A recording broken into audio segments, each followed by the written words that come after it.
Go Samboy. Samboy Lim with 9 on the shot clock. Suspends his shot and delivers another 2 points for the Beermen. Well, with under 4 minutes to play, it looks like Coach Ding Panganiban might just stick it out with this lineup he's got on the floor. Second chance points. That's where the TJ Hot Dogs have really done a number on San Miguel there.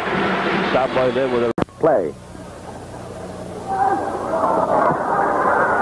This is designed to maximize the one-on-one strength of Samboy Lim. Shot by Tanuan.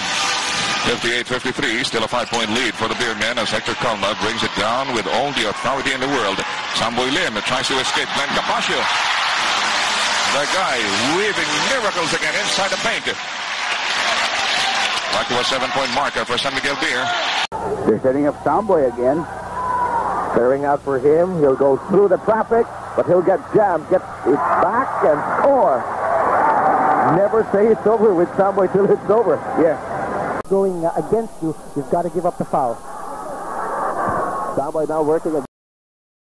Salay gets away. That's a tremendous drive there by Samboy Lim. Gaano kahirap naman ito bantayan itong si Samboy? Mahirap talaga si Samboy pag may bola na.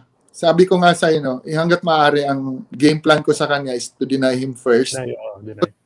Pag may bola na siya, mas i-favor ko na lang yung outside shot niya kaysa i-drive siya. Kasi pag drive si Samboy, ahead siya ng 1 or 2 steps sa akin. Tapos pag umere na, hindi mo naman aabutin na sa haba. Kasi si Samboy malakas na tumalon. Tapos ang haba pa ng wingspan yan. Gagawa yan.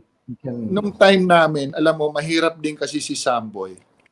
Kasi, di ba, may illegal defense nung araw. Pag winanunuan ka ni Samboy, buong Coliseum nanonood sa'yo. Kayong dalawa lang.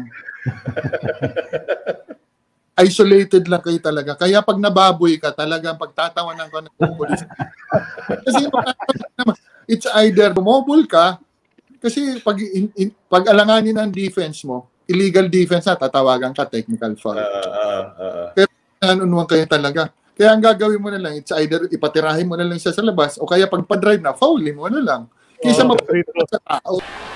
12-point lead. Samboy fighting against Capaccio's defense.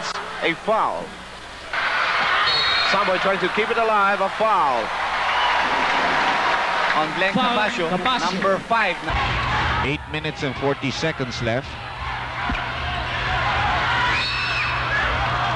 And a foul has been called. Meanwhile, let's get ready to flash our... A Glenn Capaccio foul from the rear.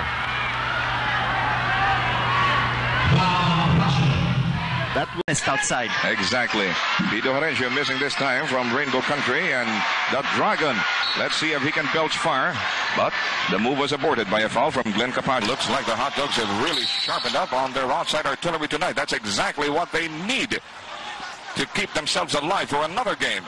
Foul, Capaccio. Cordillera, more offensive rebounds for the TJ Hot Dogs. Fernandez finally says enough.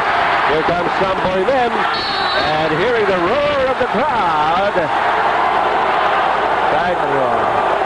You were saying, Bill? That can turn anybody on. Oh, yes. And this time, Juntan says, no.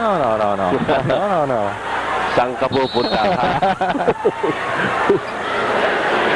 Alam na niya ang mangyayari. Noon, malaking factor yung mapapahiya ka sa tao, yung binaboy ka. Isang ganun lang, tapos inirehan ka, at talagang pagtatawanan ka ng tao. Unlike kung patirahin mo na lang siya sa labas, okay lang. Pwede mo naman sabihin, Jerry, help, Jerry! Sila rin ang nababoy. At least hindi ikaw.